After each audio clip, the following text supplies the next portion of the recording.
a 2011 Subaru WRX STi. These cars came from the factory with Brembo brakes and a race-tuned suspension. These cars, in a modified state, set the Nuremberg record for four-door vehicles on that track. This is a race-built motor.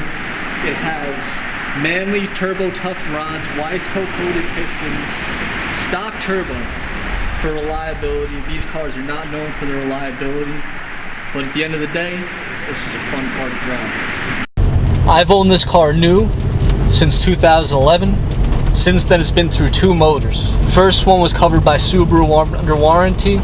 Second time was on my tab. That's why it's a fully built motor. This car is full gauges to make sure you don't blow the engine up, as Subarus are known for. It has 3 gauges: air, fuel, oil pressure, and boost gauges. Those are your essentials, got to know. Runs 25 pounds of boost. And at that pressure, it's probably around 360 horse. Everyone starts with a stage 2 tune, which will give you about 20% additional horsepower over a factory setup. Now this is where everyone usually stops, because it's an economical point where you're only $2,000 into the engine, but you've increased the output by 20%. And that's right about at the cusp of what the factory block can handle. For a clutch, I chose to go with a stage 3 ACT clutch, which is a pucked unit, but it has a soft compound.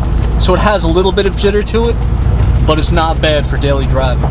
It's a full fuel system, ID 1000 injectors, DW65 fuel pump in tank.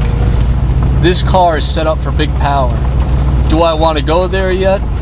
I don't know. We'll see what the future holds. If you were to only put one mod on this car, I would say you'd have to do a downpipe.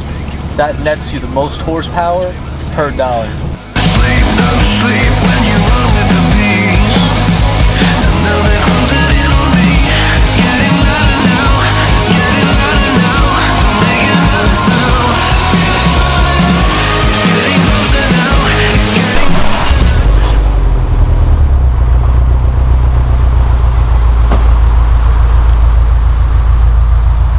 This car has an NVIDIA Q300 exhaust mated to their downpipe.